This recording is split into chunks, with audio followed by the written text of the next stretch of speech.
Mr. Advani, sir, let me come back to you on the point of campaigning. Right through this Karnataka election campaign, we noticed that you and some other senior leaders really campaigned hard. In fact, you were there on a more than a 10-day trail, traveling the length and breadth, while the Prime Minister went there for a short while, Rahul Gandhi for half a day. In such an election, how much importance do you attach to a campaign by someone of your stature and your senior phalanx of leaders? I have been campaigning for my party all my life, really. In fact, I may claim to be one of the few who have participated in all the Lok Sabha elections since 1952, either as a candidate or as a campaigner. So it's just the normal function that I perform in the party, and this time also. But I was very happy to see, particularly in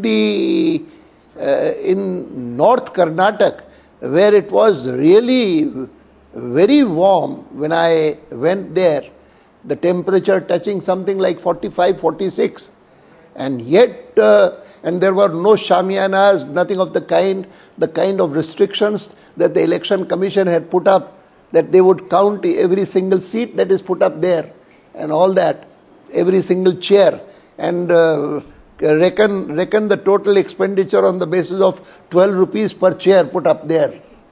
And therefore, I was very pleasantly surprised to find huge crowds attending public meetings at 3 o'clock in the afternoon. So, and that gave me a kind of a confidence that this is nothing short of a wave in favor of the BJP. Sir, I remember in the year 1990, and I was in Ayodhya when you offered arrest, and after that, the entire the politics of this country changed. I was there for about a month, and I even met you around the time close to Faizabad when you offered arrest. Since then, the way you have gone on campaigning, and like you have been saying, you've been campaigning all your life. In your speeches, one notices the absence of rhetoric. You are very focused to the point. I would like to know from such a seasoned campaigner like you, what is the element of connect? What do you look for in a campaign when you speak to the people at large, and what kind of impact does it have? There was a time when I had a very strong complex about my inability to speak publicly, my incapacity to address huge audiences. This happened because for several years after joining the Janasangh in 1951, I used to accompany Vajpayee ji on his campaigns, or in Rajasthan where I was for the first 10 years.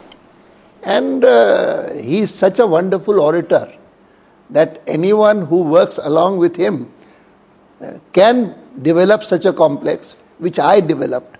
And therefore, I would always avoid speaking at public meetings. It was because of this that when he asked me to become the party president after he wanted to demit office in 1973, I declined. I said, no, I can't do it. But then ultimately he tried to tell me that speaking to public audiences does not mean speaking. Deen Dayal ji used to speak in a very straightforward manner. He was not a big orator that way. But people heard him because of his views. And therefore people will hear you also. And he gave me that confidence. Gradually that developed. That's all. Advani ji, this is Jujhar co-anchoring in the Delhi studio. I wanted to ask you, you said in your statement earlier today that this victory is a turning point comparable to the BJP's quantum leap from 2 to 86 MPs in the year 1989. Can I ask you, how do you expect the BJP victory today to affect national politics?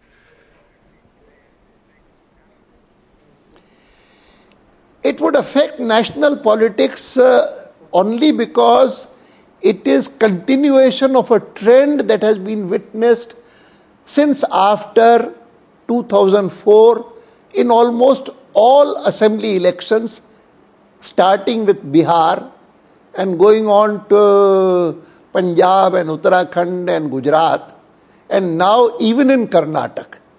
Therefore, it is that I feel that it will affect national politics. When I talk about the geographical expanse of the party, I am thinking in terms of BJP's growth only. But the fact is that the UPA has a lot to ponder about, particularly after Karnataka. And even in terms of naming its leader, if it thinks of doing the same even in the coming Lok Sabha elections, then what will be the consequence? They should understand. They should ponder over that. And therefore, the other day when people were praising Dr. Manmohan Singh for the wonderful work that he had done during the 4 elections of UPA, someone commented, is he going to be your leader after this wonderful performance even in the Lok Sabha elections, or is it going to be someone else? And naturally, there was no reply from the Congress party. After Karnataka, I hope they understand how important this question is and how important it is to answer it in a straightforward manner, which is fair to the people, fair to the electorate, and fair to all those who aspire to have that position.